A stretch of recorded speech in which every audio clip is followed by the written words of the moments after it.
President Cyril Ramaphosa is set to deliver his this year's keynote address in DR in the Northern Cape. This year's event is commemorated under the theme Consolidating and Sustaining Human Rights Culture into the Future. Let's go to our senior reporter Siphamandla Goge, who is in DR, and he joins us now live. Sipa, the event was meant to start at 11 o'clock. Have you seen any movement in terms of maybe spotting the president? It has not started as of yet. We expect President Cyril Ramaphosa to arrive any minute from now. I'm told that Minister of Arts, Culture and Sport, Mr. Zizi Godwa, has gone to welcome the President when he lands in the R. And the Premier of the Northern Cape, Dr. Zamani Sol, is also there. So they are not at the venue yet, but they will be making their way to the venue, because I see the security detail is ensuring that everything is in order. This path is cleared. This is where the President will make his way. Of course, this marquee here erected at the stadium is already packed by people who are coming here to listen to the speech of the President. So for now, it's just music, song and dance. It's more of a celebration, commemoration, but remember, this day has got very significance in terms of South Africa's struggle for liberation. Back then, it was not a day to celebrate because of the difficulties and the tensions that were going on in the country, the brutal apartheid system, murdering and killing innocent people who were protesting for their freedom. But fast forward to 2023 now, this is the situation that you get here. I'm going to ask my colleague Joko Mane to take a walk with me as we show you the young ones who have come out in numbers just to listen to the speech by the President of the Republic of South Africa, Mr. Cyril Ramaphosa, and what would be his message in terms of the challenges that are facing the people of South Africa in 2023. Yes, excuse me. In terms of human rights, back then, the struggle was about political freedom, but there are a number of issues and challenges that are facing the people of South Africa.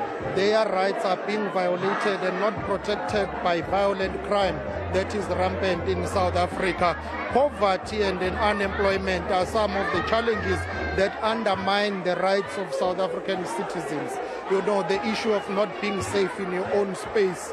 Violent crime is rife in South Africa. Poverty, inequality, unemployment, gender-based violence, women and children are under siege. Their rights are being violated. Their most precious right, the right to life, is being taken away by people who kill them every day. So those are the challenges that the modern society in South Africa is facing. The question is, what is the state going to do to ensure that, yes, we commemorate the historical past, we get to remind ourselves of what happened in Sharpeville, but most importantly, how do we confront the modern challenges that the people of South Africa are facing? And those challenges impact negatively on their human rights. You know, the right to dignity can never exist in a crime-ridden society.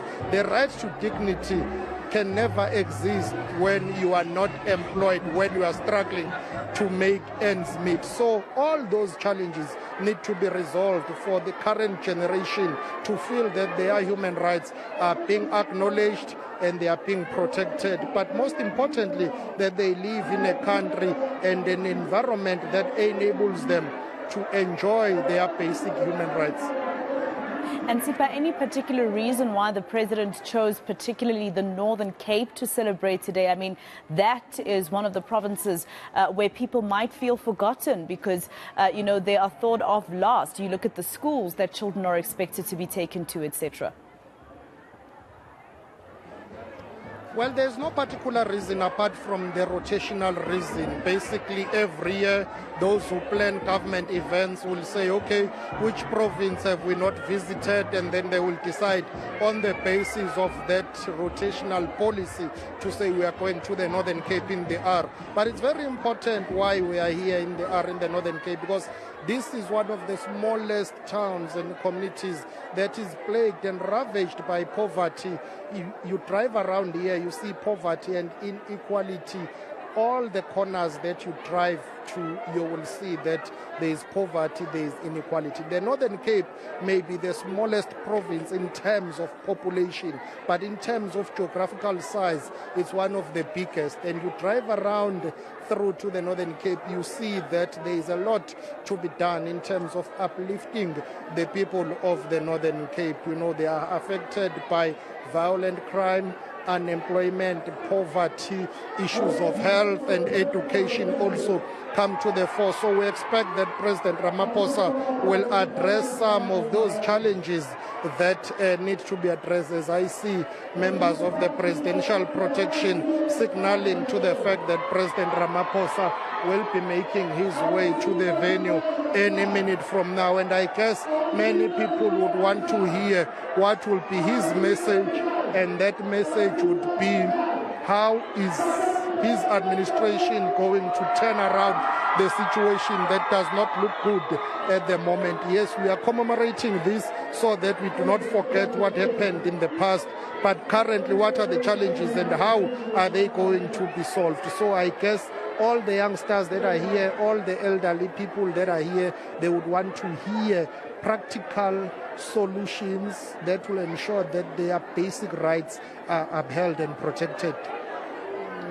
All right, Sipa, let's leave it there for now. Of course, we'll be going back live to Siphamandla Goge and at the event, rather, in DR in the Northern Cape, where the President is expected to deliver the keynote address in celebration of today being the 21st of March. That is Human Rights Day.